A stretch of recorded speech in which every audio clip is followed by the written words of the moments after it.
this is something you and I have talked about. I'd love to get here recorded because that's also proven risky. You're really close into the business, and risky because there have been some notable failures in the gold and silver dealer network. And so this is something I want people to buy gold and silver, but I don't want them to be exposed to either scams or just inadvertently poorly run businesses that they get caught into. Let's talk about that a little bit. I think it all began with Tulving going under a while back. I know some people who got caught in that. Yeah, the problem here is there's a whole lot of people when they first learn about gold and silver, they try to find a dealer and they go around and they shop and they're looking to save that last 1/4%.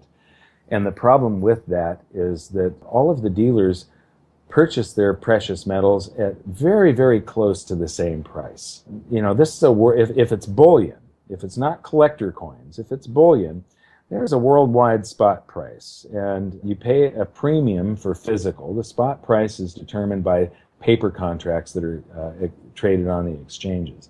So there's a little premium for physical that the dealers have to pay, and then they have to make enough not only to survive, but to ensure that they have a well-run business. There are certain insurances that they have to purchase. There's certain accounting methods. If you're not spending $20,000 to $50,000 per month on your website to make sure that it stands up to industry best practices, that it is not likely to be hacked and such, you're putting your customer in danger. So you have to have a certain amount of cash flow, and you've got to have a certain profit margin. There's dealers out there that, a merchant account, when people make a credit card charge, the merchant services from the bank takes about 3% if you're a bullion dealer. That's what the bullion dealer pays for anything that is charged on a credit card. Well, a lot of retail people do not know, the customers don't know that when there's fraud on a credit card, they get to look at their credit card statement and say, oh, these charges weren't mine, and they don't have to pay anything.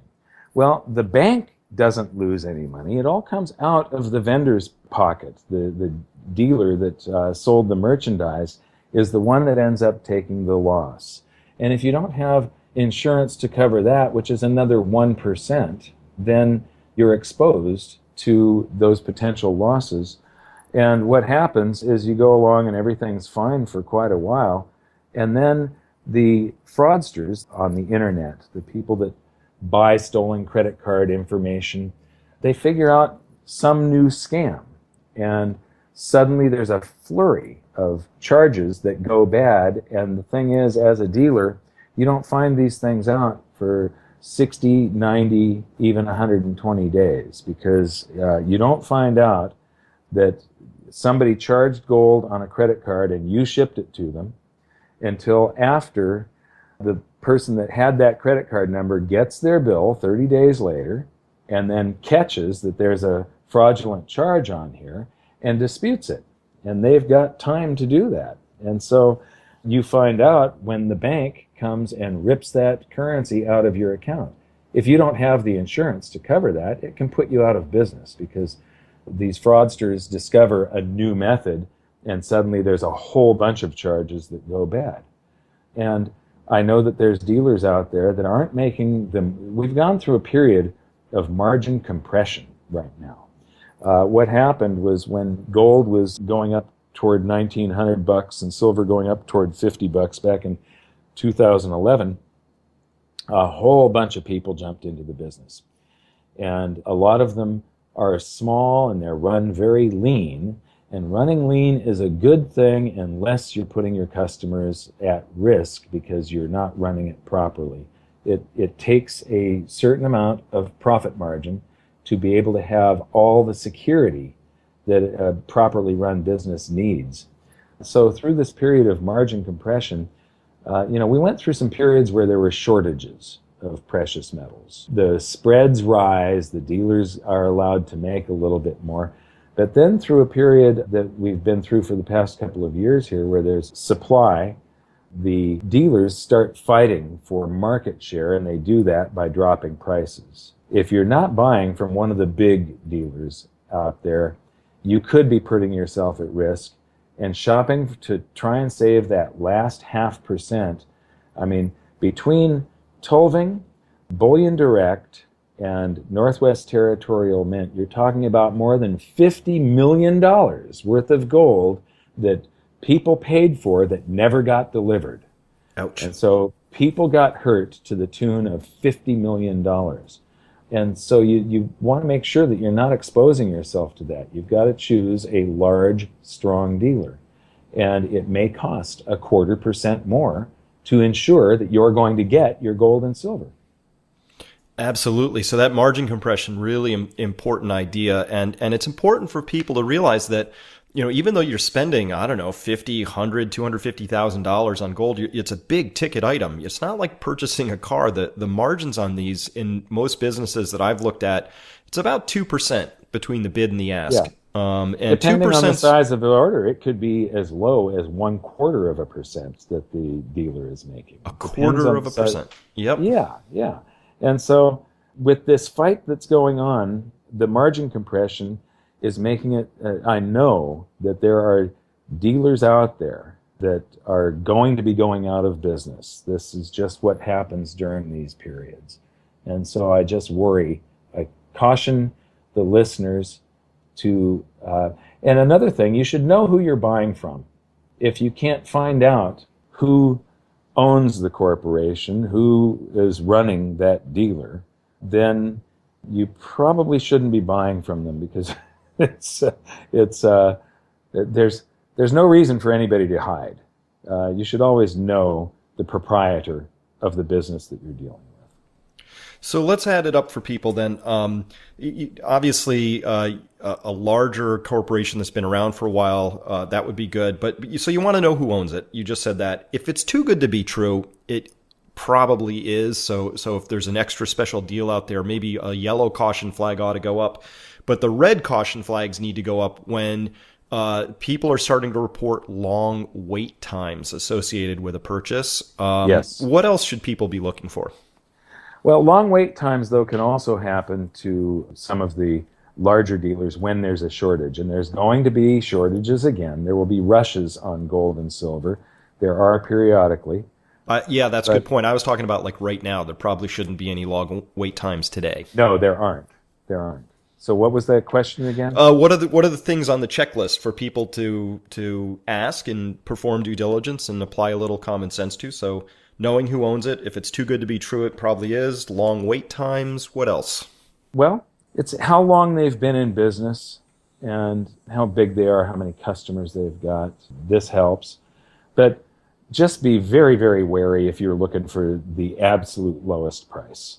There's a middle range. There are people out there that are too expensive, but there's also people that are too cheap.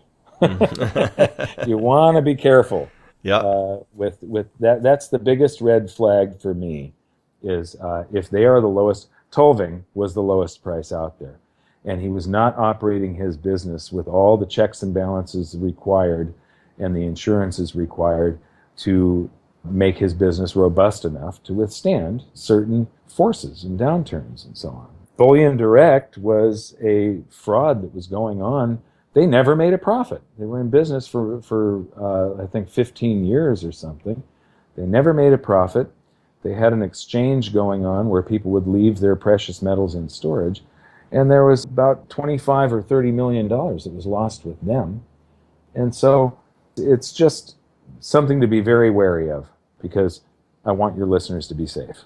Me too, of course. And the summary here is that selling gold and silver bullion, it's a business, and just apply the common sense you would apply to any business. Think about it's like you're walking into a storefront, and you could normally detect these things by just observing, by looking around. It's a little bit different online, a little extra due diligence. So I think this is good to understand. If it's too cheap, there's going to be a risk there. Just understand there's a risk. The risk has cost $50 million lately as well. And then there's other if it's too expensive, it's too expensive. So there is that middle range, and that's a way to begin to parse that. But yeah, apply Another the thing due I would diligence. Another thing I would caution your customers against is, when I wrote my book, there was a section on beware the pitfalls. And almost all scams, the vast majority of them, come from, it involves numismatic coins, collector coins. Collector coins have very large, we were talking about these small premiums of 1, 2, 3% basically is what the premiums are on bullion. It can, if very large orders, it can be a whole lot less than that. As I said, it could be basis points. But when it comes to collector coins, the premiums are typically like somewhere between 15 and 50% profit margin. So one of the things that I said in my book, if you are getting into collector coins as an investment and expecting to make money on them, you should know more about them than your dealer. And if you don't, then my suggestion is to steer clear of collector coins. I do know people that have been hurt on collector coins, even while the price of gold doubled, because they bought back when gold was about $700 an ounce. They ended up losing on their investment of gold coins because profit margin on them evaporated. If you're buying bullion from a bullion dealer that's making 2%, the buy-sell spread to the customer, there has to be a profit in both directions to keep the business alive. So there's going to be maybe a 3 or a 4% difference between what you buy the product for and what you sell it back to the dealer for. That means that gold has to rise 3, 4, 5%, and you're in profit. But if the spread is 15% or 50%, then gold has to rise that much to be able to get into profit. So, Well, all fantastic advice. I love your wisdom and your. this video was brought to you by goldsilver.com. I'm proud to say we've been one of the most trusted dealers for over a decade now. We have fast, free shipping and a price match guarantee. While our competitors serve you ads, we serve you education. And that's the difference with goldsilver.com. To learn more, click the info button. Thanks.